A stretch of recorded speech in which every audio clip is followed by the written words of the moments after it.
What if I told you that the greatest minds in history, and honestly the most prolific creators working today, all share this one specific secret? Right, and it goes against literally everything modern hustle culture teaches us. Exactly. The secret is that they only work for 4 hours a day. Just 4 hours. Yeah. And pushing yourself to work any more than that, like forcing it, might actually be destroying your mind. It's a bold claim, but the evidence is wild. But before we get to that, let's talk about the end of your day. You know that feeling when you finally put your head on the pillow, you look back, and you just realize you've spent the last 16 hours completely consuming. Oh, yeah. The absolute worst feeling. Right. Like you scrolled through hundreds of posts, you read a dozen articles, absorbed all this noise, but you haven't actually created a single thing of your own. I mean, it is the defining frustration of our time, really. We're living in this ecosystem that is, well, perfectly engineered for passive consumption. Breaking out of that gravitational pull to actually build a creative engine, it feels impossibly hard because the friction is just so incredibly high. Which is exactly why we're going on this journey today. We are tracking the modern creator's journey. Unpacking what it actually takes. Right. Tracing the path from being just a passive consumer to someone who builds, writes, and creates. We're going to follow this through a chronological narrative. We'll start by establishing a baseline of healthy focus. Which is so important. Then, we need to figure out the actual systems that drive creativity and explore this desperate push to remain undeniably human in an increasingly automated world. Yeah, the AI factor. And finally, we have to look at what happens when this dedication goes dangerously, terrifyingly far. It's a fascinating arc. It really forces us to re-examine our entire relationship with work, art, and honestly, the limits of our own biology. So let's start with that biology because we really have to establish a baseline here. While tracking the documentation of this writer, Josh Kuzuba. Oh yeah, his story is intense. Super intense. Early on in his journey, he establishes this foundational practice for producing short stories. And his absolute non-negotiable rule is writing for 4 hours a day with zero distraction. None, Adam. Right, phone in another room, internet completely off. Just 4 hours of pure, uninterrupted output. And he claims that this specific window is the key to literally everything. And, he's actually tapping into something deeply structural there. The productivity researcher, Oliver Burkeman, mapped this out historically. What did he find? Well, if you look at the diaries and the daily schedules of some of the most brilliant scholars, scientists, writers, people like Charles Darwin or Henri Poincaré. Right, historical heavyweights. Exactly. The vast majority of them consistently worked for only 4 hours a day. Wait, really? Just 4 hours? Just 4 hours. I mean, in a culture where people constantly brag about 80-hour work weeks and, sleeping under their desks, 4 hours sounds like you're barely even trying. I know, but that's the illusion of modern office life, right? We have to separate physical presence from cognitive load. Okay, that makes sense. 4 hours is not some bare minimum you should feel guilty about. It is the biological ceiling for intense, productive cognitive work. Okay, break that down for me, though. Why 4 hours specifically?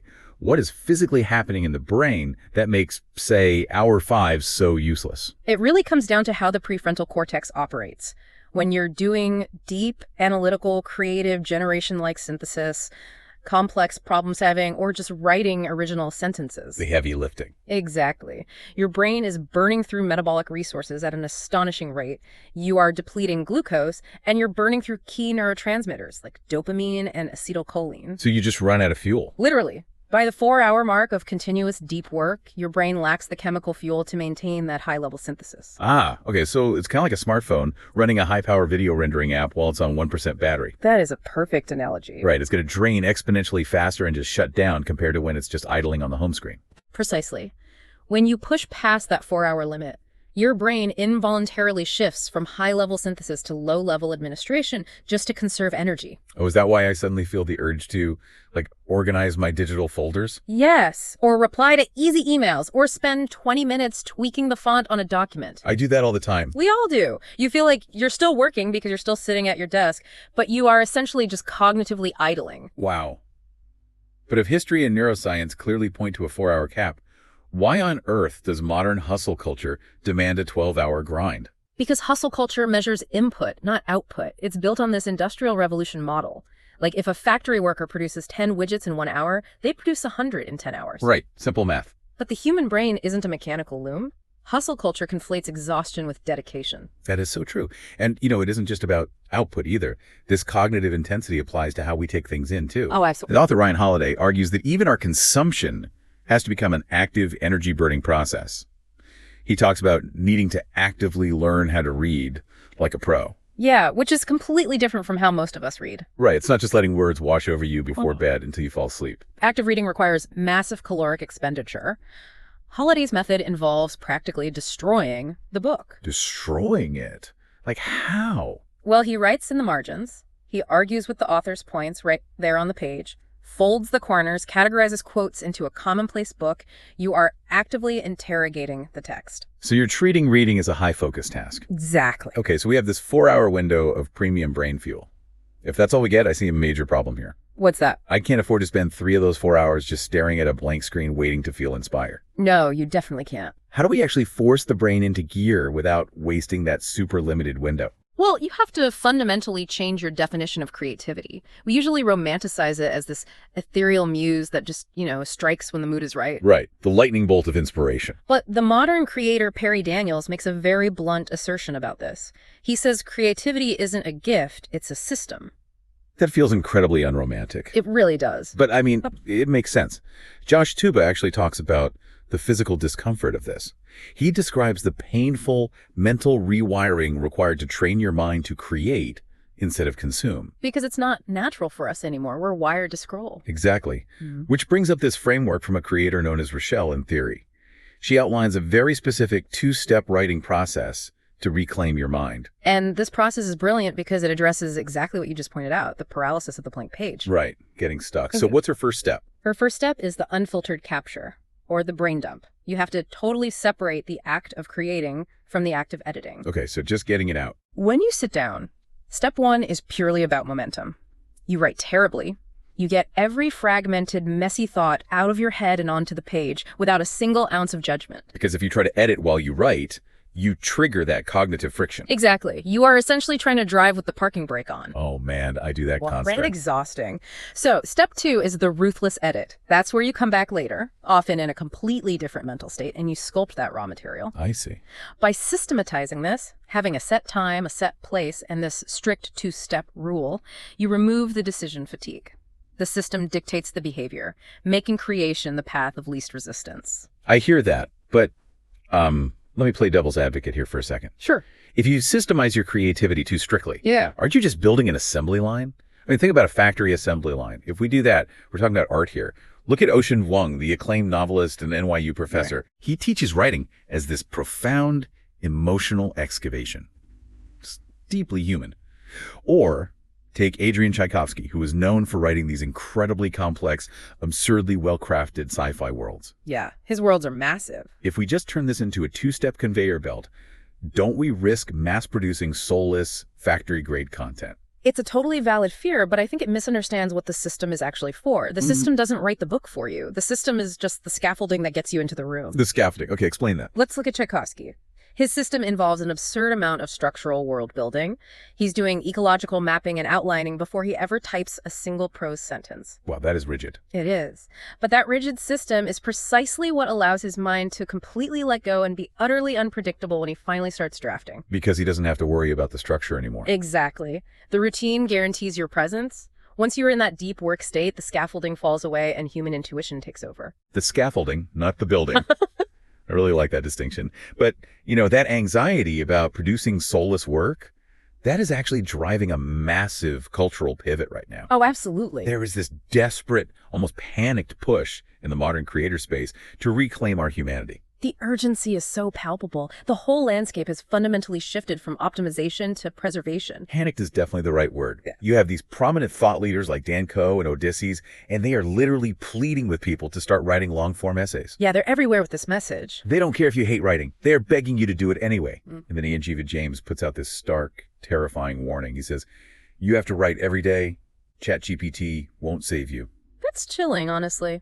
But it makes sense. For the last 10 years, the entire internet was trained to write like a robot. Yep, SEO optimization. Keep it short, use bullet points, optimize for the search algorithm, strip out the nuance so it's easy to skim.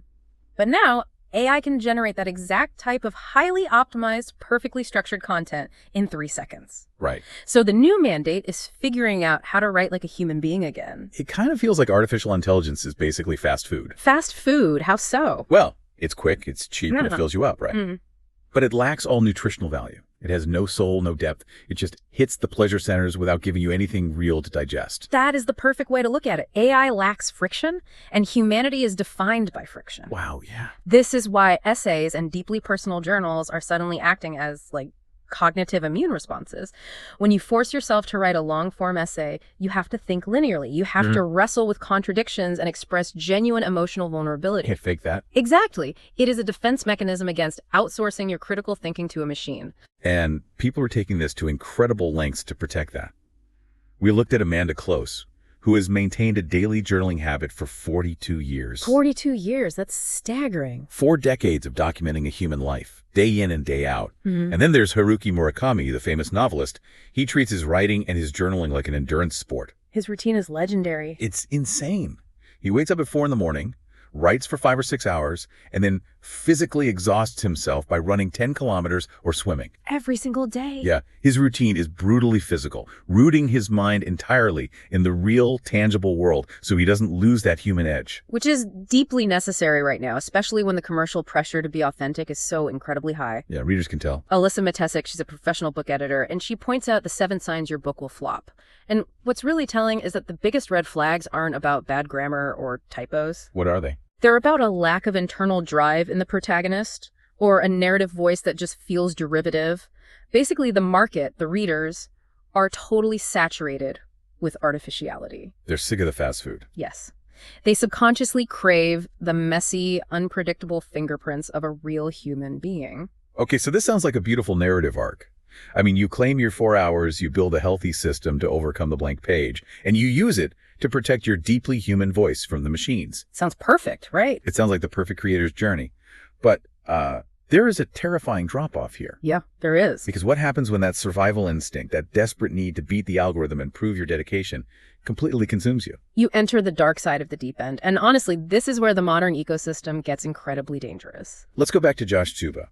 We started this whole journey with him. He was our model for the perfect 4-hour baseline. Right, the disciplined creator. But as you follow his chronological documentation, his dedication mutates. The system completely takes over. And suddenly, he's making these chilling statements. It's hard to even read. He reveals, "I have not slept in 25 days. And then, even more shockingly, he admits, "I have not left my house in 6 years. It is a devastating escalation to witness. 6 years. I was genuinely appalled reading that. That isn't dedication to a craft. That's a hostage situation. He built a system and then he just became trapped inside of it. And yet, in the modern creator economy, that kind of self-destruction is often praised. Which is so messed up. We have this dangerous, lingering romanticization of the tortured, isolated artist. There is a very thin, blurry line between a highly optimized creative routine and a severe mental health crisis. Yeah, they get conflated. Agoraphobia and severe insomnia are distress signals, but because they result in immense creative output, the algorithm rewards them. This directly ties into the broader conversation we found from Healthy Gamer G regarding ADHD and neurodivergence in this space. Yeah. They unpack how hyperfocus is universally praised as this ultimate superpower in creative fields. Oh, and hyperfocus feels incredible in the moment. Your brain is locking onto a task, dopamine is flooding your system, and you feel entirely aligned with your purpose. Like you're unstoppable. Exactly. But without rigid boundaries, without returning to that strict 4-hour cap we discussed earlier, hyperfocus is a trap.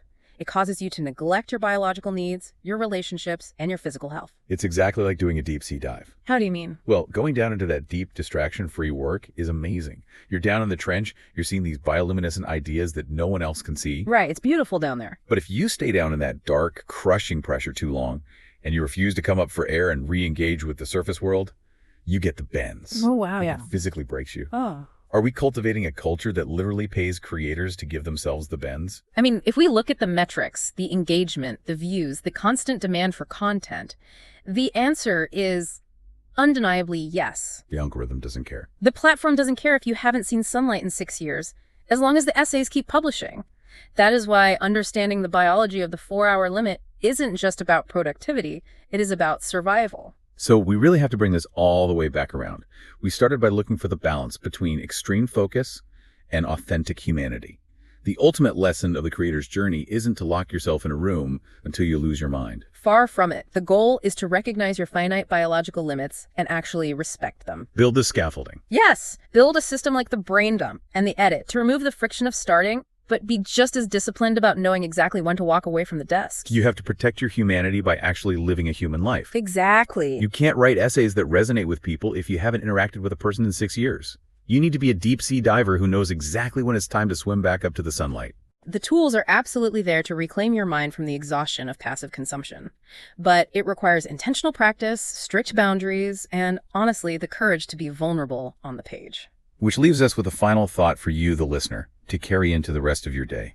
We've established that creativity isn't a magical gift. It is a meticulously built system. Right. So take a hard look at the habits you engaged in today.